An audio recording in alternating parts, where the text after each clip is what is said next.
Welcome to Encounter Grace, where we come face to face with God's work in the world for our good. Join host Jason McKnight as we explore practical issues of community, theology, and leadership in everyday life. Hey, welcome to Encounter Grace. We're so glad you're with us today. I'm here with Ben Hendricks and a dear friend of 20 years, Mr. Jimbo Perry, Esquire. Jimbo, thanks for being with us. I'm excited to be here.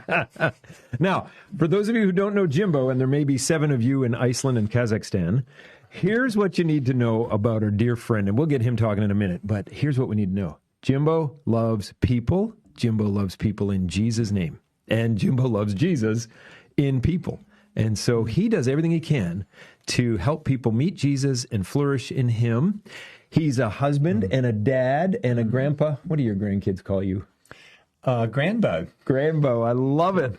And then he's also an attorney and a wise counselor and a friend on the journey to many, a shepherd in our community and here at Grace, where he serves also as an elder, among many other things.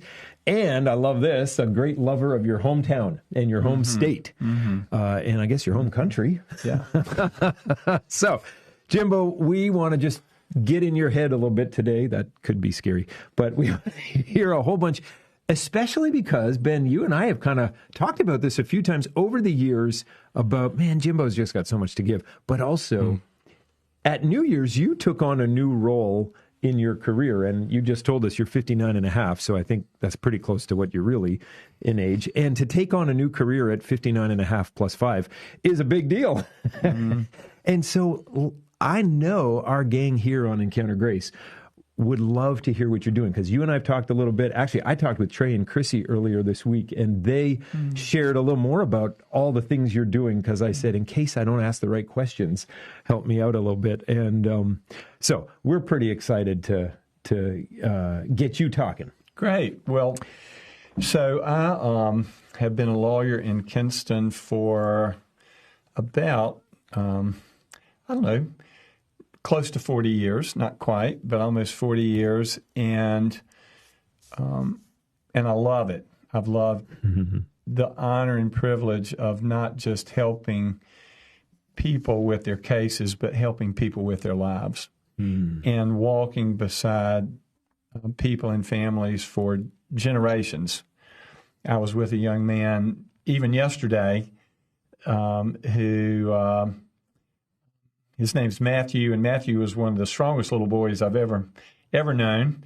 He could have been a professional bowler, I'm convinced, if he lived in a different town. But just started walking with him a long time ago. His mom was blind. He didn't have a dad. And it was just so fun to be even together with him day before yesterday now and walking through an issue with him now. And I've been doing that full time for lots of years. Yeah. Back in January, I took on a different role. I'm now technically of counsel for our firm with Josiah and Brittany, and hopefully some others will be coming along also. But of counsel, which basically means I'm in the office doing local legal work just a few hours a week. For the most part, I'm helping our Chief Justice in North Carolina, whose name is Paul Newby, with a few of his concerns. And so he had started talking with me last year and asked if I would like to change my focus from our town of Kinston to maybe thinking about legal issues for the entire state and how we can maybe try to leave our profession at least as good as it was when we came into it, and hopefully to improve it a little bit. Yeah. So, yeah, it's been a great honor to be doing that with the Chief Justice. So I'm called the co-executive director of the Chief Justice Commission on Professionalism. A gentleman named Mel Wright has been doing this for 23 years, and the Chief Justice wanted to kind of expand the role of the commission a little bit into a few areas where there are some concerns about our profession, and so I'm assisting Mel a little bit with what he's doing, but also then I've taken on this new role. And just real briefly, what Mel has been doing for 23 years is primarily, as he says, beating the drum of professionalism, but it's trying to work with lawyers that may have struggles with maybe not being professional in certain circumstances. In general, the law can create, well, you're dealing with conflict a lot. And sometimes when you deal with conflict, you can act in a way that in retrospect might not have been the best way to act. So he works with lawyers to help them keep perspective about the proper way to treat other lawyers primarily. And then he also works with judges through judicial standards to try to help judges. Likewise, even judges sometimes might behave in a way that would not be really proper according to our standards. So he really helps out in both of those areas. Yeah. And I help him some with that. But the particular concern that the Chief Justice has is he's concerned about access to justice. He would say justice delayed is justice denied. He also would say that people need lawyers, and they need more than just a lawyer standing with them, that people need really more than adequate representation. They need excellent representation. And Boy, that's good. So we have a concern about some of that in the state, pretty much based on what had been called, before I started working there, had been called legal deserts, where you just don't have enough lawyers in a lot of communities. And just very briefly, about half the lawyers in North Carolina live in either Wake County or Mecklenburg County.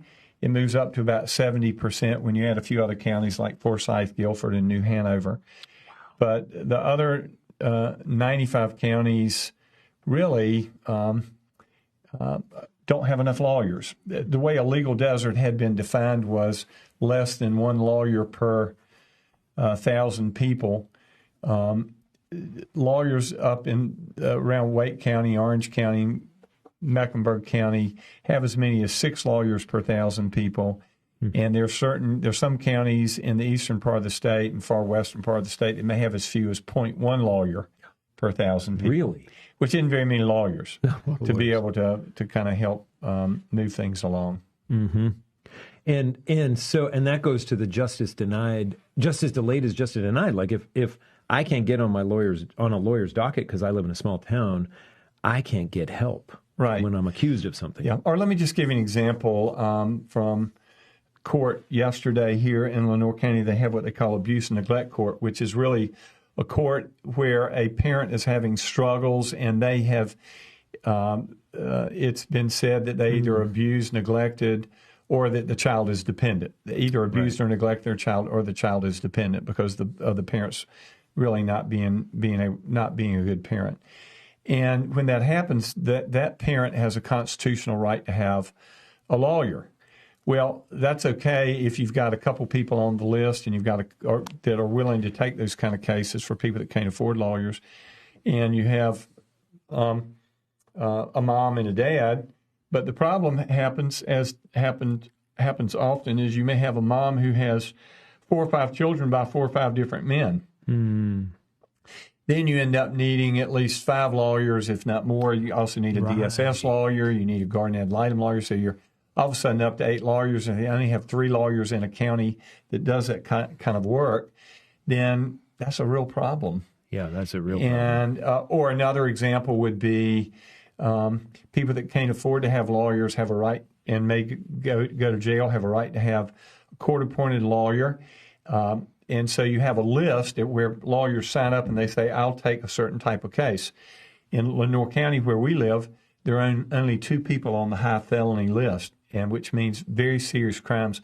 Only 2 people are taking those cases on appointed cases. So it would easily be that a lawyer that is on that list may have as many as 250, 300 high felony cases. Which are high-stakes cases. High-stakes cases, yeah. And which take time, and it takes understanding of what's really going on if you want to help them kind of make it through the circumstance, and maybe one day be able to be out and be a contributing member of society. And so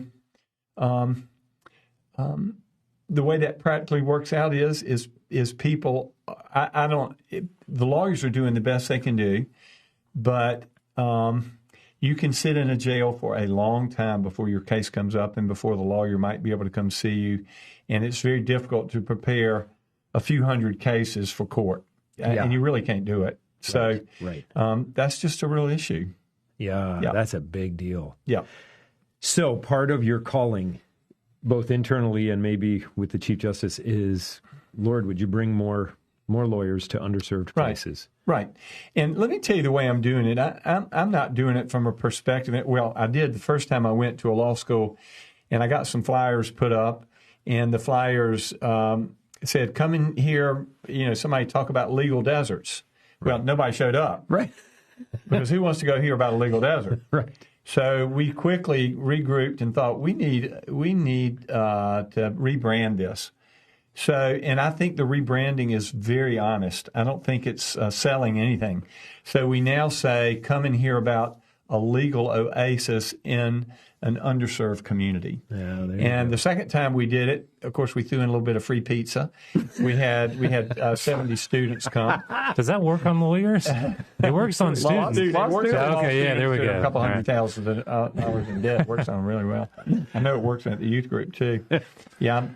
So had 70 students come, had a panel of 5 people. As we told them, we didn't try to sell anything, but we wanted to tell them about the lifestyle of being able to work in a smaller town.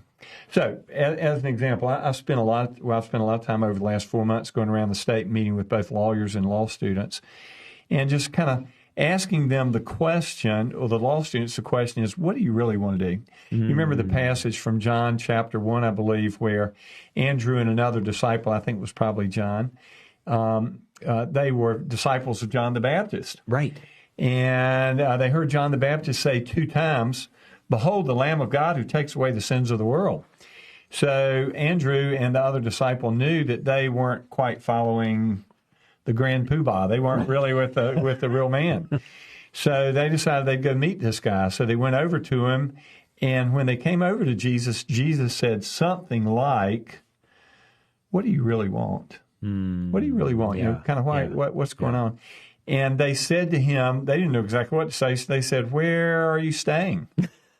And Jesus said, well, come and see. And so what I'm doing with these law students, I'm not going up to them and saying, oh, what kind of law do you want to practice? All those kind of things. I'm asking them, what do you really want? What do you really want? And then I'm helping them think through that, what they really want, and then helping them, keeping the end in mind, figuring out, how do I get there? Rather than asking them the question, what kind of law do you want to practice? They'll say transactional, whatever it is. Right. And you kind of are chasing these rabbits all over the place. Or what part of the state do you want to live in? Well, maybe Kinston, maybe Wilson, maybe Rocky Mountain, or wherever. So they've got a broad range of places they're thinking about. But they're not really, putting it all out there. And they're not really saying what they really want. For example, I was with a young student the other day, and we were talking, and he gave me 4 or 5 different towns that he'd like a job in because he wants a job. Right. He's in a lot of debt. He needs a job. And so he's just kind of going through all these different places. And the more we talk, the more I develop a little bit of trust. And finally he says, I need to live in Sanford. That's where my child care is. And so all of a sudden we narrowed down, and we weren't looking in Rocky Mount or Wilson or any of the other places. We really could look at where he really needs to be, which is Sanford. Same way with a gentleman that I just heard from that I've been working with, and he's originally from Rocky Mount. He was saying he just wanted to be in eastern North Carolina. And the more we talked, the more he really would kind of say, my parents are getting older. I need to be kind of close to them. I need to be in Rocky Mount. So he got a job yesterday, literally. And he wrote me an email this morning. He just said, thanks for getting me to be honest and for helping me get a good connection. So that was so good. Encouraging, yeah. That was very, very good. Yeah. Because we small-town lawyers are not good at recruiting or interviewing.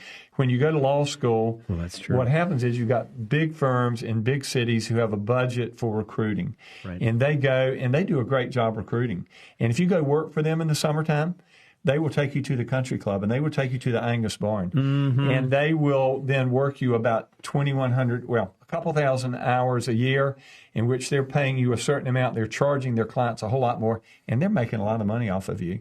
And so they can have a big recruiting budget. Whereas we in small towns, we don't have clients that are on retainer that are paying us a lot of money. So, if you were to say to me or to Josiah or to any lawyer, you were to say, are you going to be able to pay your bills in 6 months? We would say by God's grace, but we wouldn't say because I represent this big tech company that's paying me $10,000 a month to be available to give them, to give them advice. We would say, by God's grace, we will. And then as we seek, as it says in Jeremiah, we seek the good of our community, we will find our welfare also. Yeah. And so it works out. But when a law student comes in, I can't tell them exactly what they're going to be doing other than we're going to be seeking the welfare of our community. So anyway, I'm having the most fun doing it. What made you say, last fall, like in the fall of the year, or maybe it took you a year to think and pray it through, what made you say, I'm going to try this. I'm going to make this change at the grandparent age when you're supposed to be coasting and spending more weekends at the beach? Isn't that how the American dream goes? The American dream does go something like that. Yeah. And certainly a lot of our friends who are asking that question are, and I don't want to be critical of any of my friends that are doing this. We all have different reasons for making our decisions. But in general, what can happen is we can decide we want to seek adventure or kind of chill out. But anyway, that's not the way that Joan and I are made. I don't believe it's the way Scripture is. Even the Levites, when they stopped going to the inner court, they prepared for others to go into the inner court. And so... Which, Jimbo, they retired at 50. But that was the... I just turned 50. Yeah, that's the initial retirement. Oh, okay, all right. That's just not going to the inner court, right? All right, so now Ben's preaching more. That's right, Ben's preaching more. And so I think for Joan and me, we've really had the most fun every morning when we get up. What we just love to do is we love to think about, this might be our last day. This might be it. I don't know if we're going to be alive this afternoon at 5 o'clock. That's right. And we don't know if Jesus is going to come back. So what do we want to be doing when we meet Jesus? And as John Piper says in his book, "Don't waste your life," I'm not going to show my CCL collection to Jesus when I die. Yeah, it's true. That's not what I want to do. It's true. But there is balance because it really is. You want to make sure you're doing relationships right and those kind of things. But in the context of relationships and doing those things right, how can we say, Lord, thy kingdom come? Where do I fit into it today? And I just think, this is just a fun time for me to be able to go out and try to help folks ask the question, what am I really called to do? What do I really want to do? And help them get plugged into that place. I love it. I love it. So that's a much better answer than I thought, Jimbo, because I just always figured it was because you were lazy and because you're so involved here at Grace. You're so involved in student ministry. You're so involved in law, and you're so involved in just so many places throughout Kinston and longer. You didn't want to retire because you knew it was going to be too much work to have to break up with everybody. Well, we're looking forward. I do want to do those things, and I enjoy doing those things. But it's different. I think I want to ride around in the car with you at least one day. So, give you a story of this kind of thing. Yeah. So, I'm with this young lawyer, and he is he's a great lawyer and making the big bucks and doing fancy stuff. He's coming to Raleigh for the day to have his first argument in front of the Supreme Court of Raleigh and those kind of things. And big case. And as I get to know him, then I can ask him questions about how it really is life. And he finally says, I'm loving my work. It's great. But he said, I'm having to carve out Friday and Sunday nights to see my wife and kids. Wow. Or another lawyer who's big time law, making big bucks. And he says, the only real satisfaction that I get out of the law is when I go check my bank account. He said, I went to law school to help people. And right now what I'm doing is I'm basically enforcing the rights of a big corporation that I don't know who they are. Yeah. And I'm helping them make more money, maybe at the expense of the little guy. As opposed to another lawyer from up near Andy, where Mayberry is. Actually, he is literally from Mount Airy.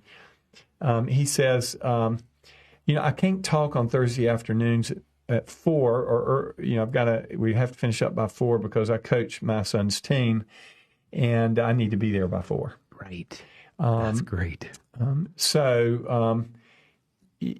just think we've got to take a step back. Whatever our work is that we're doing, we've got to take a step back, and we've got to recognize that when we leave the place that we are, where we're pouring our life into with work, we want it to be where it's really our calling and vocation.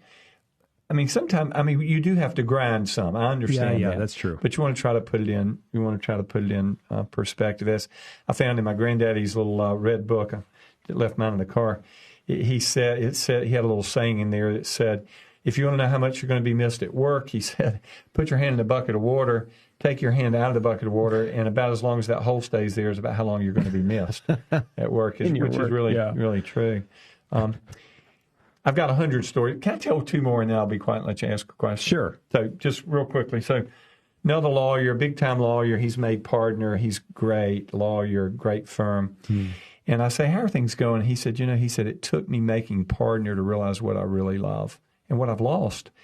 He said, what I really love is, he said, I want to be a good daddy and a good husband. He said, I lost my first wife and a relationship with my 2 older children to make partner. Wow. And he said, now I'm partner, but I don't have that. And he said, I'm really sorry. He said, I'm trying to do it better the second go round, but he probably would have wanted to do it differently the first time if he thought about it. So another guy, and I'll end with this story, and then if you have a question, ask. I'm sorry I've talked so much. I'm pretty fired up about this. That's why you're here. I'm with a guy named JC, and JC's in his 20s, law student. Feels a little bit intimidated. A lot of law students, or most law students, are pretty type A and driven and used to making A's. And he's not in the top few percent of his class, so he's having a crisis in confidence. So I'm trying to kind of get him to change his mindset a little bit, to think about not just today and getting an interview with the big firm with the big bucks. I say, JC, pretend like you're my age. And, I'm more than twice as old as you are, kind of thing. And I want you to tell me what you want your life to look like. And he said, well, that's going to be hard to do. I said, well, just because we're in the front lobby of the law school, people come in and go. I said, close your eyes. I'm going to move over close to you. Tell me, where are you? You're my age. Where are you? And he closes his eyes, and he's quiet for a few seconds. And then he says, I'm at the beach. I'm with my wife. And we love each other. My son's here too, and we get along well. My daughter, she's in college, and she's going to go into some kind of medical field. And my grandson, he tells me he wants to be a lawyer and work with me one day. And I used to make a lot of mistakes, and I'm still making some, but I think I'm on the right track. That's great. So, he then kind of opens his eyes. And so next, then the question is, well, how can we get you there, JC? Right. How can we get you there? So we're on that adventure together. Yeah. And we're thinking about how to get him there so that he will have a long-term marriage, and that he will love his wife and she will love him, and that he will get along with his kids, and that maybe, even a grandson will want to be a lawyer with him one day. Really? Now, that would be a good life. And it's true, because in a legal oasis that's underserved, that's where you can have quality of life in a way that often in the big cities and the big firms and so forth, it's just a lot harder to. Yeah, maybe. I think everybody's made different. So when I'm doing this, I'm not saying everybody needs to come to Kensington or where. I do actually say that. But I'm not saying. But I'm saying some people are made to be in Raleigh and Charlotte, And there are people who are in Washington, D.C. who have chosen not to be married and given their whole lives to serving in the government. And that, praise God, that there are people that are called to do that. Sure. But we can really sacrifice, put on the altar our family and children sometimes to accomplish goals that maybe aren't the goals that we were made to accomplish. Mm-hmm.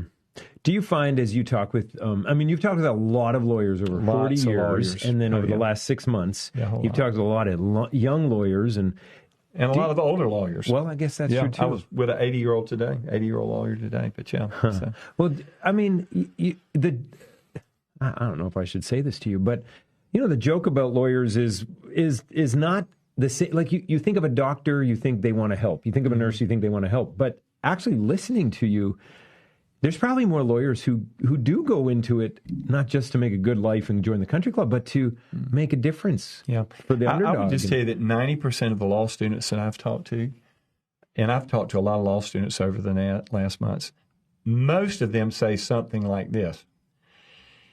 When I ask them, why did you go to law school? Most of them say, this sounds cheesy, but I really want to help people. Yeah. So you're appealing to their quote-unquote better angels. I'm appealing. I'm taking them back to why they went to law school in the first place. Yeah. And most of them really say that and really mean it. But it's no different than you or me, in our lives. Or, we get the tendency, the trajectory is the more we get, the more we think we need. The more stuff we have, we become glorified maintenance people who are just supporting whatever it is that we've got rather than really helping. Where do you get these phrases? Glorified maintenance people. I'm not sure. You probably. No, I don't think you so. or Ben. I take notes. I can tell you when y'all are not. But, there's this tendency to really move towards it's more about me and my family. You remember what Miss Georgia used to say? Mm-hmm. She used to always say to us, she'd say, we've got to get past this thing of my four and no more. Yeah, and the more we do things, it doesn't take long, does it? Whether you're a parent or grandparent, you kind of talk and you get very focused on, your son or grandson's batting average or whatever it is. Right.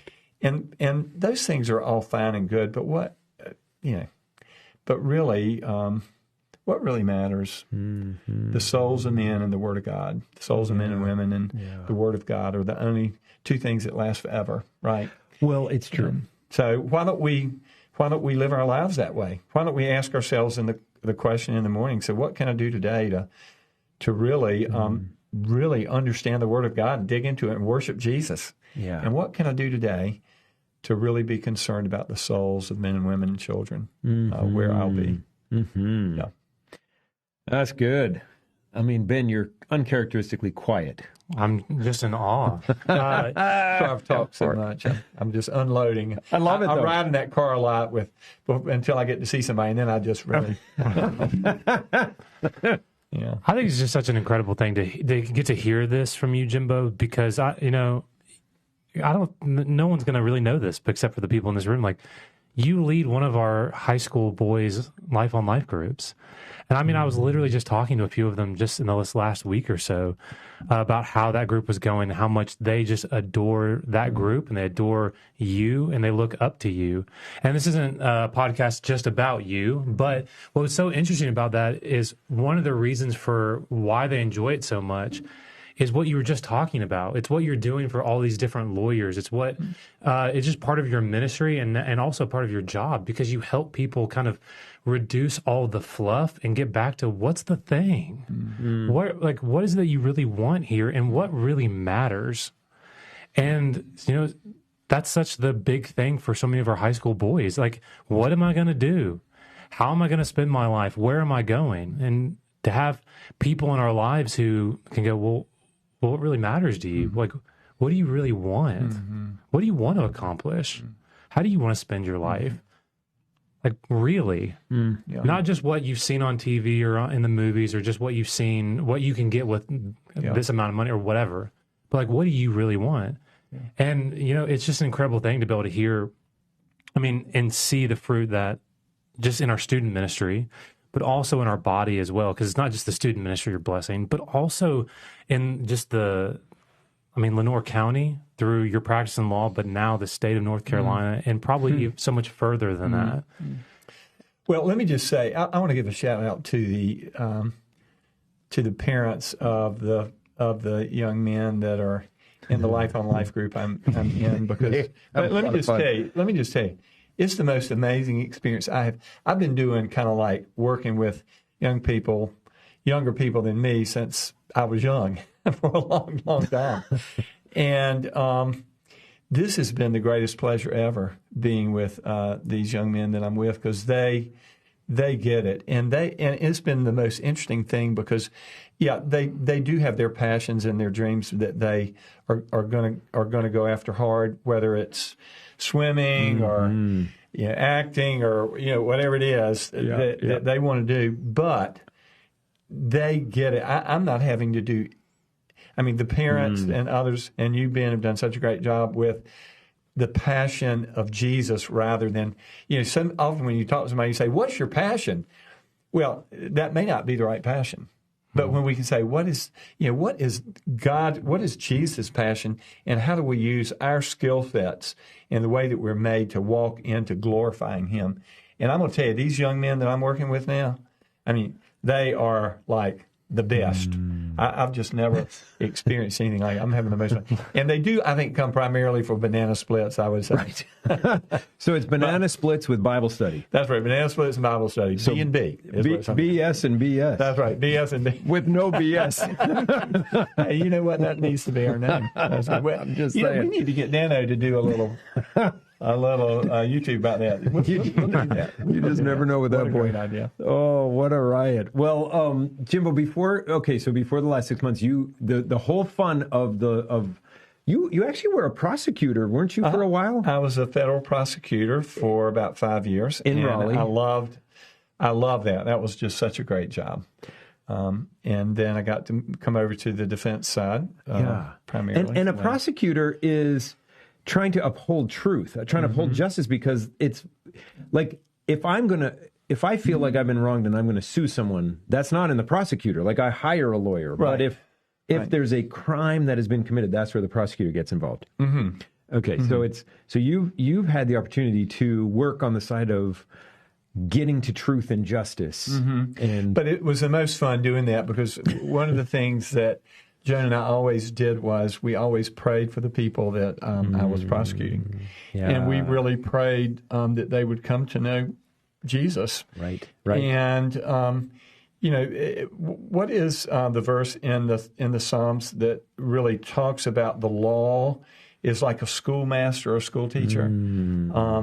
Who is the evangelist from Australia who has the parachute story? You know who I'm talking about? Is it Ray Comfort? Yeah, Ray Comfort. He's got that story. So Ray Comfort uses this verse from the Psalms that talks about the law is like a schoolmaster, that you've got to have the law to understand where you've fallen short of the glory of God, kind of thing, where you need Jesus. Yeah. And so I know Joan and I, when I was kind of having the privilege of being a prosecutor, we always prayed for the people that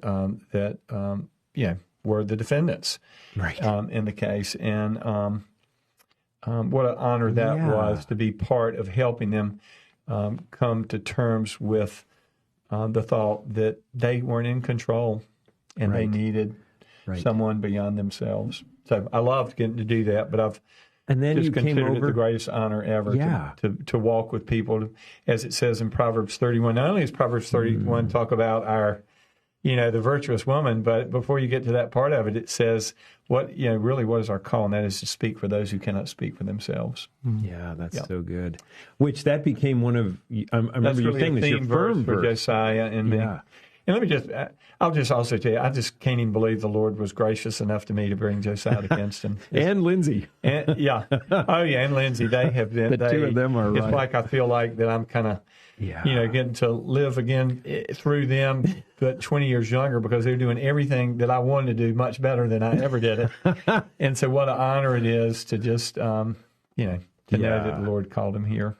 Well, all those years of practice here at the Perry Law Firm, Well, that must have been a real honor and a joy to serve with your sister, your mom, your dad a bit over the years. Like I didn't know you back then. And our history went all the way back to 1879 that I know of. I think there was another Perry lawyer right before that. I've only got his books. I don't know when he became a lawyer, but my great-granddaddy became a lawyer in 1879. Wow. And, and then my granddad. He might have had to represent my great-granddaddy. I don't know. My background isn't so good as that.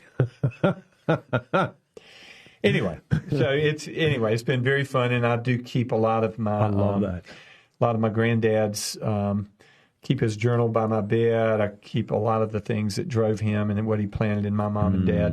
And one of the funnest things is I've got their pictures, my great-granddad, my granddad, my dad. And what I love to do with my clients that don't have dads is I love to bring them in and I love to say, you're seated really kind of where my granddad was, because his daddy died when he was 9 months old. He never had a daddy, never knew his daddy. And what my granddad poured into my dad and then my dad poured into me is I'm just a result of that. And I said, you're seated right now where my granddad was, and I want you to think about your grandchildren. Right on. And I want to pray for your grandchildren. And I want you to make decisions today based on enabling to see your grandchildren be the people that you would like for them to be. And it's just the greatest honor to walk through. I was with a young man a couple of days ago, last Friday, who was in that circumstance, never has met his dad. Never has met his dad. And he's got a great mom, a strong mom, and he's getting ready to go off to college. Anyway, we hung out, had a great time, and we're going to get back together again this week and hang out. But he's going to Chapel Hill, and he's a Moorhead at Chapel Hill. Right on. Moorhead Cane this year, and he says he wants to be a lawyer, and we're going to come by my office before he goes off to school, and I'm going to put his name underneath a desk and say, you've got a desk here for you. And that's the way, actually, we need to recruit. That's true. I mean, it's kind of what y'all are doing with the next generation of pastors also. So all these years of practicing in Kinston, you got to have a few great stories, which I hope you're putting in your journal for your grandkids. There's got to be some fun stories of crazy people and good things and lots of fun. Well, I do have a favorite, but I don't want you to... I'll tell my favorite. I'll tell a favorite. tell a fun one. So I knew this little guy's name was Junior, is what I knew him as an 8-year-old. We were the same age. Maybe I was a year or so older. And Junior, he had a wandering eye when he was a little boy, which meant that one of his eyes was straight and the other he couldn't quite control it just exactly right. So, but we were friends and over the years, and he ended up, he got in some trouble, and so I was representing him, and he was having a hard time getting a good job because of the trouble he'd been in, so he became a bouncer at a nightclub here in town. And in the meantime, he had to have his wandering eye replaced with a glass eye. So Junior was kind of protecting the nightclub, and some guys came up to him. He was not allowed to have a gun because of his criminal record. But he could have something that looked like a gun, but instead of shooting bullets, it would shoot mace or something like that to run people off. So he's up there, and he's kind of trying to protect the nightclub, and some guys come up to him, and he ends up, he gets shot in the head. He's a big guy with a big head. The bullet kind of bounced off his head. And so anyway, so the guys run off. Well, the guys go to the prosecutor. My guy's Junior's got a bad record. And records really do matter. They do matter. So the guys that Junior chased off said that Junior tried to shoot them. And so if Junior gets convicted of this, he's a habitual felon. He's going to go to jail for a long time for attempted murder and habitual felon stuff and everything else in the world. And so I go to the prosecutor. I say, I think you got the story wrong. I said, I really don't think Junior had a gun. But, of course, they wanted to lock Junior up because Junior's got a bad record, and they know Junior really can't testify because if he does, they'll be able to talk all about his bad record and everything like that. And it's kind of he says, she says, so they are going to do easy picking. That's what prosecutors a lot of times do rather than, I hate to say it sometimes, rather than seeking truth, they want to clean up their dockets and get convictions. So they say they're going to try Junior first. So I tell the prosecutor, I say, look, I say, if you do this, I'm going to have a surprise for you. And I just don't think it's going to turn out too good for you. So, won't you please reconsider? And, believe what I'm trying to tell you. And they say, no, they think Junior's a really bad guy. So I get, so anyway, they go through and they put their witnesses up on the stand, and their witnesses aren't exactly great. They don't have, they don't have the record that Junior's got. And so then it's our turn. And you never, in general, you don't usually put your client on the stand because you're afraid the prosecutor's going to totally rip them up. Right. So, but Junior and I have prepared very well for it, and he knows all the cues. He knows exactly how the examination is going to go, and exactly what I'm going to do, and exactly the questions. We even had practiced in the courtroom, so we were very prepared. So I get Junior on the witness, and I say, Junior, what happened? And he says, well, I'm bodyguard kind of for the nightclub. I don't have a gun. I've got this thing that looks like a gun, but I promise you it wasn't a gun, and all those kind of things. And then he says these guys come up and they shoot me, or they shoot at me, and I don't know what happened after that. And I said, well, why not? And he said, well, because the blood was coming down over my right eye from where I got shot in the head. And I said, well, why didn't you look out of your left eye? He said, and he kind of leaned over. At that point in time, he popped his eyeball out of his head, and he held it up, and just as on cue as I had told him to, he turned around, he looked at the jury, and he said, I have a glass eye. So the prosecutor's over there standing up. Objection, Your Honor, objection. This is prejudicial to the jury, him showing the glass eye. And the judge looks at Junior and says, put your eye back in. He leans over, he pops his eye back in, and anyway, the jury's not out for too long before they say not guilty. So it was very funny. I love it. I love it. That's a good story. Junior is. I still keep up with Junior a little bit. Yeah. He still owes me a lot of money from that trial. I will tell you that. He never paid me near what it cost, but it's definitely worth it if I can tell the story. Yeah, you get the story out of it. Yeah. Oh, but that's just so fun. But that's what you get to do is you get to love the people you're serving, and not all of them. Yeah. Well, but you get to serve them and care. Yeah. Now, one that I didn't, at least my wife didn't love too much. So I was coming home in the afternoon, and I drive old cars. I don't drive nice cars. And some of my clients tell me if I drove nicer cars, I might get paying clients and all those kind of things. So I'm kind of getting ready to go to bed one night, and my wife looks at my neck, and I've got all these horrible bites just above my shirt line. And she says, let me see those things. She looks at them real closely. I didn't know what they were. I thought they were mosquito bites. She said, those are bed bug bites. Oh, no. And she said, who have you been having in your car with you? Well, I say, well, him and him and him and him, and from the homeless shelter, from the street, from wherever. I've been, all these guys were in my car. And so anyway, so I get all my clothes out of the closet, have to kind of sleep about outside that night, load them up, take them to the cleaner the next day. And you can only have this in Kinston. I go see Simon Dick at the cleaner. I say, Simon, I think I have bed bugs. And he says in a real loud voice, he says, don't worry if you got bed bugs. We got bed bugs here. Anyway, so I do a little research to figure out how to get rid of bed bugs from a car. Do y'all know how to get rid of bed bugs in a car? Well, let me tell you how to get rid of bed bugs in a car, because I learned. What you do is you get a hot day, take it out in the middle of a asphalt parking lot, roll down all the windows, put in a gallon of gas, and throw in a match. That's not actually what I did with it. I gave it to the guy that I think gave me bed bugs. I gave him my car. So. Gave him the car so that he could have his bed bugs back. That's right. Well, Jimbo, that's fun, isn't it? It is fun. And I just think we're just so thankful that you're willing to love people. And then not just do that, not just carry people around in your car that give you bed bugs, but show the rest of us how to do it.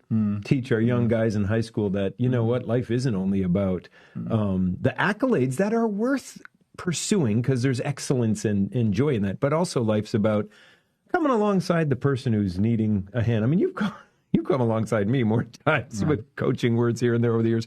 And then also to invite other folks from around the state and different law schools and say, hey, consider these legal oases and oases, and they're underserved, but there's just a different vision of life. So thank you, brother. Thank you for doing that and for coming to share. Because I mean, I didn't realize you're still doing a little bit of law here. I actually thought you were really only tasked with that. So you're super busy. Whatever Josiah will let me do, I get to do.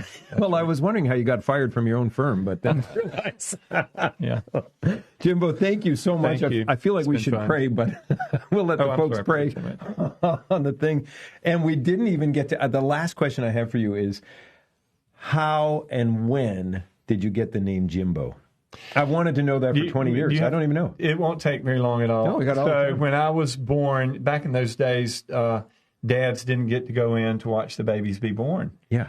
And so my name was going to be Horner. And so when the lady came out from the delivery room, she told my daddy, she said, "That boy looks like a Jimbo. He doesn't look like a Horner."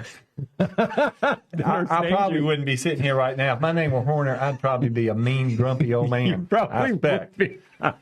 and gargle Listerine and do bad things, I expect. But anyway, so I'm very glad I'm Jimbo. I'm glad you're Jimbo, too.